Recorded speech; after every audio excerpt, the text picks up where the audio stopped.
Then I let me in the door. Then I gave your boy a chance, now the youngin' finna blow. It's a shame finna put the game in the figure four. Youngin' fresh from out that bottom. Yo, welcome back to my channel. Before we get into it, make sure you like, subscribe, comment, man. You ain't gotta like, you ain't gotta comment, but I do appreciate it if you hit the sub button if you're new. Now, in this video, we talk about Attack on Titan, but in particular, we talk about my review for Attack on Titan chapter 137. Now, this chapter was crazy, and I could truly say we got a lot out of this chapter. Like, of course, it was some confusing moments, and hopefully I can explain some of those confusing moments, but we truly got a lot in this chapter. Now, the chapter is called Titans, and we got Armin and Zeke talking in the past and everything, and what they're talking about is life and how life came to be.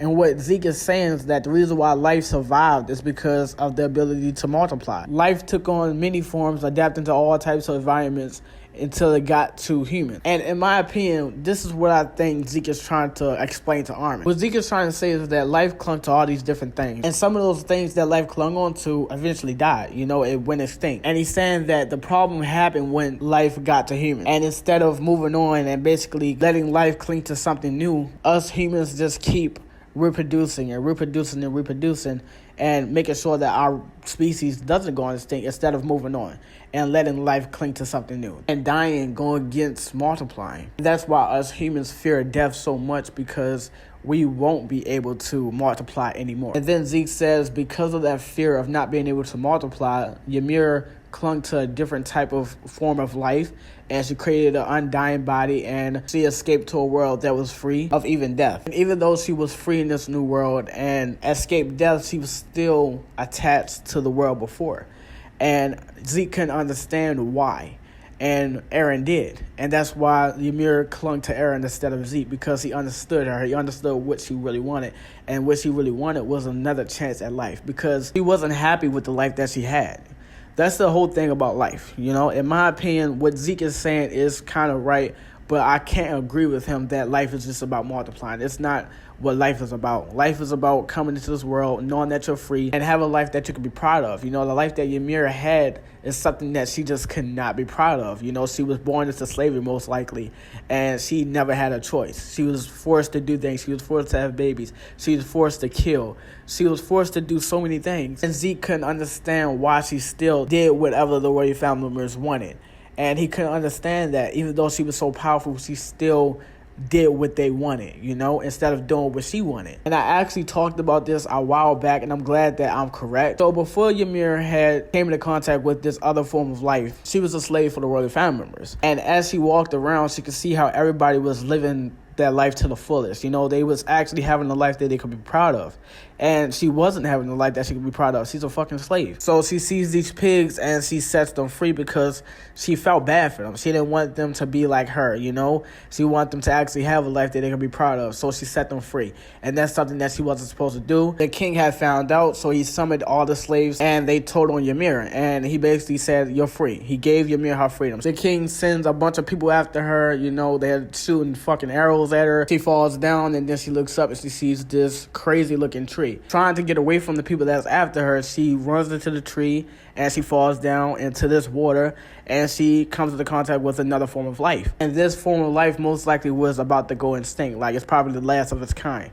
And basically she made a deal with this little organism and said, like, shit, we both trying to multiply. I ain't trying to die, you ain't trying to die. Let's both come together and multiply, and created her Titan. Now Ymir is all powerful at this point. She got all 9 Titans inside of her, but she goes back to the royal family members and give them the power.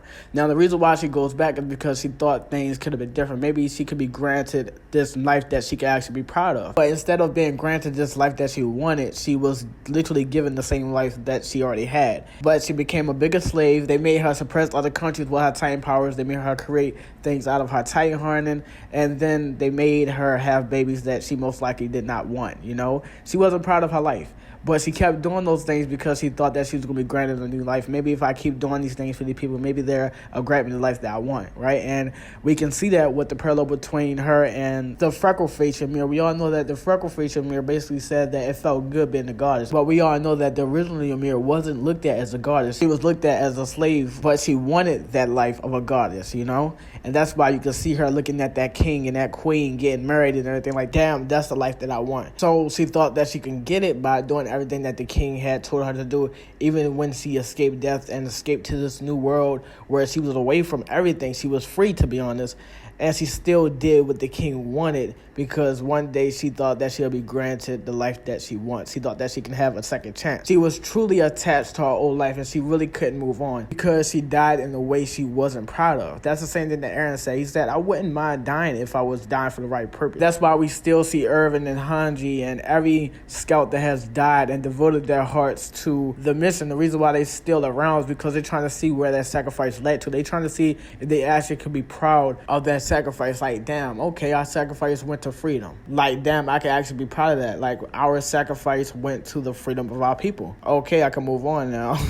You know, so this is great. But Ymir did what the royal family members wanted, hoping that they'd grant her true freedom, which is a second chance of life, which was never going to happen until she meets Eren and Zeke motherfucking Yeager. One brother who didn't understand what she wanted and just wanted her to do what he wanted, and another brother who understood what she wanted and gave her a deal like, hey, you help me destroy this world and I'll grant you your freedom. I'll give you a second chance of life and give you the life that you always wanted. A life where you're born into this world and you already have the mindset that you are free. And you are free to create the life that you can be proud of. So when it's time to move on, you can move on not having regrets and knowing that, damn, I had a good fucking life, you know? And that is what Ymir did. She stayed too attached to her old life because she wasn't happy the way how she lived her life. She lived her life where she wasn't free. And she wanted a second chance. So when she met Eren Yeager gave her that option like, hey, you can get this second chance or you can stay here for the rest of your fucking life. It's all up to you. You can stay here or you can help me destroy the motherfucking world and free all the aliens back on Paradise Island so they can actually have a life they can be proud of. So when they die, they know they died free. And they will not regret that shit. They can actually move on. This shit is fucking deep. Isayama, you fucking genius. What the fuck? And all that shit's off the top, dude. Like, I'll explain a lot of shit right there. That's why I fuck with Eren's ideology so much, because he's not only doing this for himself, he's doing this for his people. Like, I'm trying to free my people. I'm trying to give my people a better fucking life. I'm trying to make sure every baby that is born into this new world have a good life where they know they're free. And these motherfuckers are just trying to take that away. At this point, I don't even care if Armin and all the rest of the motherfuckers die, because they're not even seeing the bigger picture. Like, they are literally going against their own people's freedom. Like, what the fuck is wrong with you? Like, at this point, Eren, please kill these bitches. I don't care anymore. But I do understand Armin's perspective, though. I truly do understand where he's coming from as well, because after learning what life really means, he actually gains confidence and he's ready to take Eren out. Because if he let Eren do this, then he can never have a life that he can be proud of, you know? They can't be happy in this new world that Eren is trying to create, knowing that they let this motherfucker destroy the world. You know, the way how he did it. You know, the freest people. Like, I think they understand what he's trying to do, but the way that he's doing it is wrong to them, because you're trying to gain freedom by taking other people's freedom away. And you're no better than the people that took our freedom away. You're no better than Reiner and them. So I truly understand both sides, but like I said, I'm with Eren, because no matter what you do, no matter how long it takes, you cannot change the image of how people see you. And if you can change that image, it's still going to take a long time. The situation that they was in, Eren didn't have time at all. They could have played the peaceful route, but that wasn't going to stop the enemy from coming over here fucking with their peace, you know? So Eren had to do something to threaten them to not fuck with us no more. But, like I said, if he would have stopped at Marley and then went back to Paradise Island with the Colossal Titans and everybody's still alive and everything, the rest of the world still would have been threatened. Even though Paradise Island didn't go after them, they still would have been threatened. Like, damn, if they can do that, let's create stronger weapons, better weapons to actually protect us, just in case these motherfuckers wake up and say, like, you know what, let's destroy another country. As a matter of fact, let's actually create weapons to attack them first, just to, you know, play it safe. And when Armin and John and them see that the rest of the world came to disturb their peace, even though they left the rest of the world alone, they're gonna be like, damn, we should have let Eren destroy the fucking world. Now we gotta fight again, and we not even prepared for this shit, because we thought that we defeated all our enemies. But after Armin and Zeke finally realized what life really means, and they both realized that they have to stop Eren and actually fight for what they believe in, so they can actually be proud of the life that they have. Armin picks up a leaf, and to him it's a leaf, but to Zeke it's a baseball. So what that means is that when they see things in the the past, they only see things their own way. And nobody else can see what they see. So when Kid Eren first got to the past and he called it freedom, that's what he see it as. He see the past as freedom. So when Armin got there, he was like, Eren, I can't see what you can see. So that's why I made the video that the past is what Eren was trying to get to. This is the kind of freedom that he thought was on the other side of the wall. But when he first ventured outside the walls and he seen that it wasn't freedom or that type of freedom that he thought or he imagined, he knew that he wasn't free and that he was walking into another fucking hell. So when he talked to that kid and he said, I'm sorry, I was disappointed in the outside world. Like, this is not what I imagined. Like, I thought it was going to be different. I thought this was going to be freedom, but this is just hell. This is actually more worse than what the fuck I just came from. So that's why he gives the question, like, if we destroy all our enemies and we destroy that hell that's over there, will we be finally free? And he truly doesn't know that. But Armin then hands over the leaf, but to Zeke, it's a baseball, and behind him, it's literally Xavier, Grisha, Porco, Gilead, Ymir, Amber Toad, and later on, it gets revealed that Zeke is the one who woke them up to help them stop Eren. The chapter then cuts to the Alliance getting their ass whooped. Peck lost her hand, you got John saving her, and then you got Reiner getting pinned down by a bunch of Warhammer Titans. You got Andy getting speared and shit, and then Bertolt comes out of nowhere and saves Andy. Porco and Marcel saves John and Peck, and then Ymir saves Reiner. And it's nowhere in the hell I could have predicted this to happen. Then you got Mikasa going after the Pig Titan, and then you see Gabby shoot the Pig Titan in his eye. And I didn't think that she was going to do that, but I knew they was going to use Falco in some type of way. Like, that was the only way how they can kind of catch up to the Pig Titan. So I'm glad that I was kind of right, because I didn't see them catching up. Like, if it wasn't for Gabby being on top of Falco and everything, I don't think Mikasa would have caught that Pig Titan. I think she would have died trying to catch that shit, if anything. Armin is revealed and he jumps out and he looks way more confident than what he was. Like, he's ready to do this shit. Connie comes out of nowhere and he literally cuts the Pig Titan's tongue. I'm not gonna lie, I truly want to know who that Pig Titan was back then. I truly want to know. But then Armin falls and then Annie catches him, and I'm truly glad that it was her that caught him, because Annie is only here because he wanted to see Armin again. You know, like,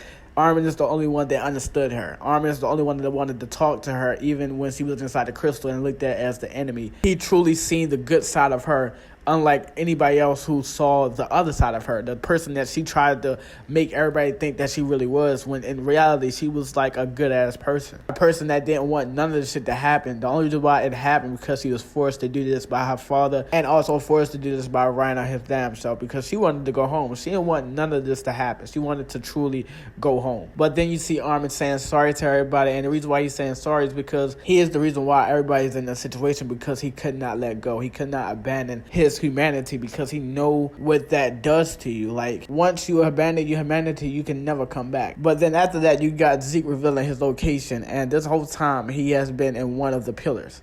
He's not even inside the fucking head of the Titan. So if he's not in there, then Eren most likely is not in the head of that Titan as well. Him being inside the head would be too fucking easy, to be honest. So in all actuality, it makes sense to blow up his Titan. By Eren most likely not being inside the head, the reason why the Warhammer Titan protected the neck of the Titan from Peck is because they was trying to protect the parasite, not Eren himself. But after Zeke reveals his location, he does the most funniest shit, and he literally waves at Levi. I was like, yo, what the fuck? He could have been done that a long time ago. So Eren didn't take Zeke's freedom away. He let Zeke choose what he wanted to do, and Zeke wanted to help him. So Zeke created Titans for the Alliance and also created Titans for Eren as well. But then it cuts to Zeke asking for help from Xavier and Grisha and everything, and Armin looks over and he sees Ymir, and he says that it seems like the founder Ymir wants something from us. Now, when I seen this, I was confused. I was like, wait a minute, is Ymir helping them? I was like, you know what? No. This is all Eren's plan. This is what Ymir wants from them, right? She wants them to help her get a second chance at life, like I said earlier in the video. The fact that she didn't even try to stop them. You know, at this point, she's free. She could do whatever the fuck she wants. And she didn't stop them. She allowed that to happen. This is what Eren wants. This is how Eren is going to win. We got to remember that this motherfucker has future memories. And he's expecting Armin to transform at some point.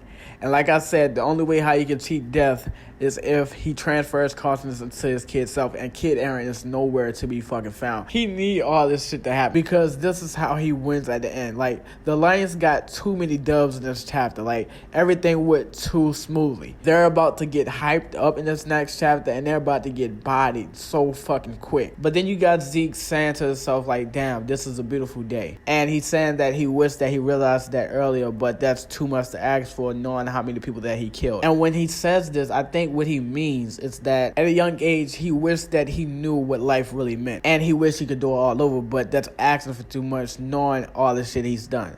And then Levi cuts his fucking head off. And after doing this, the face that Levi gives is so unsatisfying because it's like, damn, I just let Zeke go in the last chapter and I devoted my heart to save Armin. I was ready to sacrifice myself to save him because Isayama definitely was setting that up. Like, that's why I made that third video. I was like, man, he is setting up Levi to sacrifice himself to save Armin because the last chapter, he was literally questioning his role and questioning if he was the right person to devote your hearts to, and he couldn't even finish the mission to kill and repay everybody's sacrifice. So he broke down and he gained hella character development, and then this motherfucker pop up like, hey, come kill me. Like, it really fucks with Levi. Like, damn, I just let you go. And to be honest, I don't even think Levi killed Zeke for Irvin. I think he killed Zeke knowing that this would stop the rumbling. Like, they cannot let this opportunity that Zeke gave them go to waste, you know? So killing Zeke stopped the rumbling. I didn't think that was going to happen. I feel like that was just too easy because Zeke said that he didn't need Eren no more. He literally used Eren to get to Ymir, and he could initiate the rumbling anytime he wanted to. He just wanted to save Eren before he did it because he wanted to save the world with his brother. And then we learned that Eren actually was the one in control. And so I was thinking like, okay, since he got the power through Ymir herself, he don't really need Zeke anymore. So if they kill Zeke,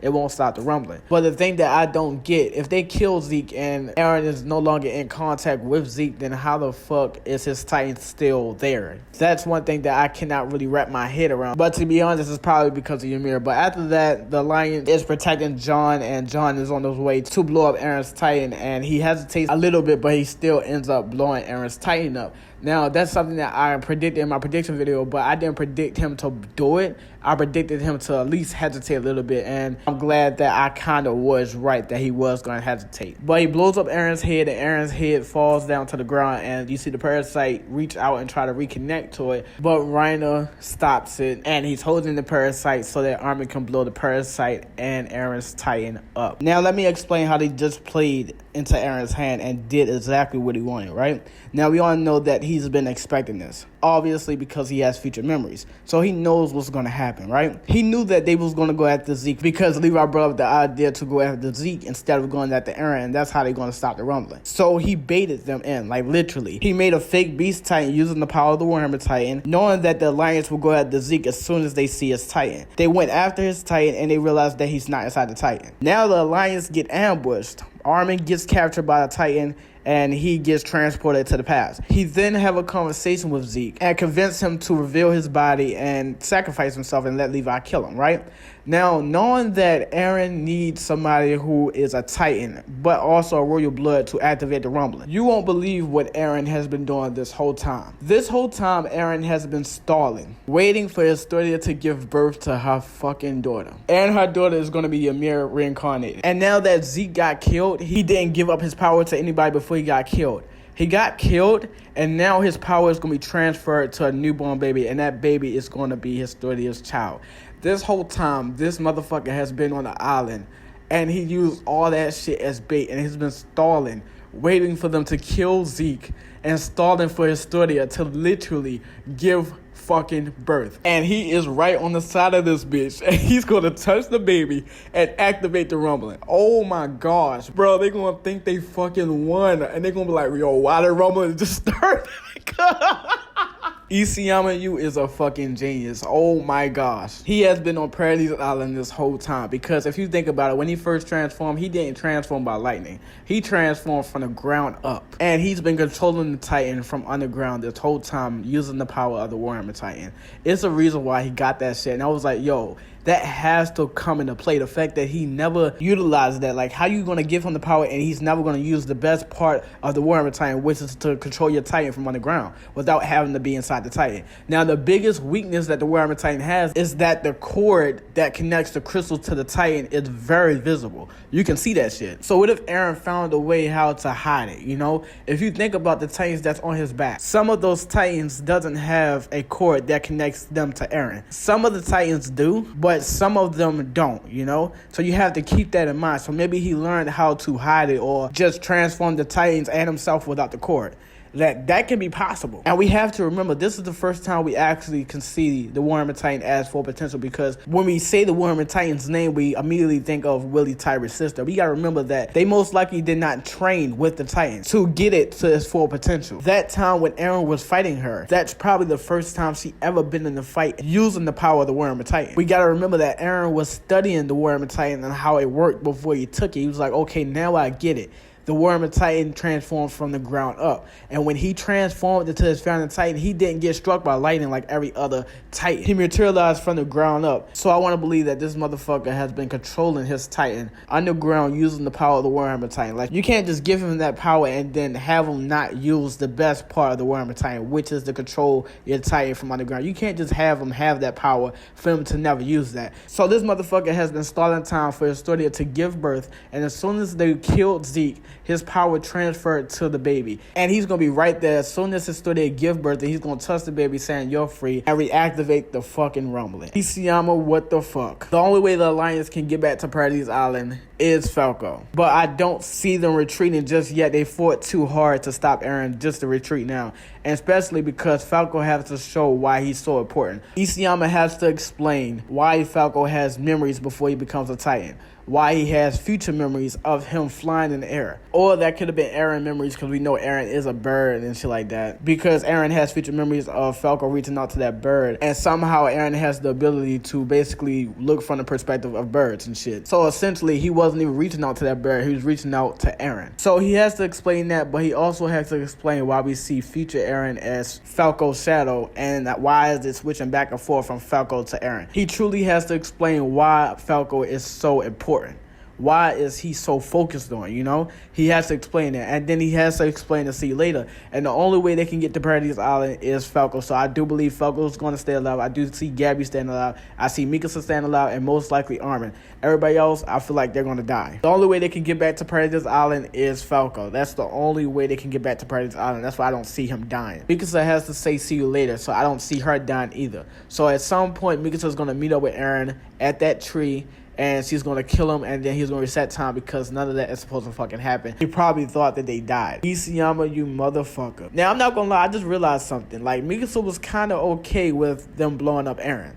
You know, she didn't cry, she didn't whine about it. I truly do believe that she knows about all this shit. Because like I said in my previous videos, the fact that she says see you later is iffy enough. Like, how the fuck you know you gonna see me later? And by her being an Ackerman, when he resets time, it's not going to affect her memories. So she's been playing along this whole fucking time, because when she does it in her override and resets time and goes back to when she was a kid, she changes everything. She changes her parents getting killed. She changes the way how she meets Eren, but she knows about her other life though. And her future self is telling her like, hey, you can reset time. And who the fuck do you think her future self got that from?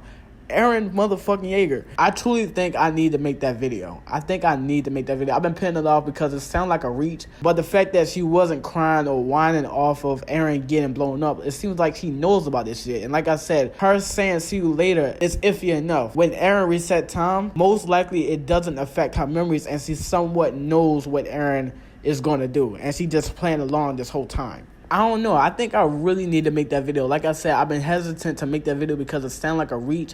But at this point, I think I need to make that video. Because she does it herself. She resets time. And she goes back to her kid self, while remembering everything from her original life. And she's just playing along. I don't know, man. It might be a reach. I don't fucking know. Let me know what you guys think in the comments. But this is the end of the video, man. You ain't got to like, you ain't got to comment, but I do appreciate it if you hit the sub button if you're new. And I'm out, bro.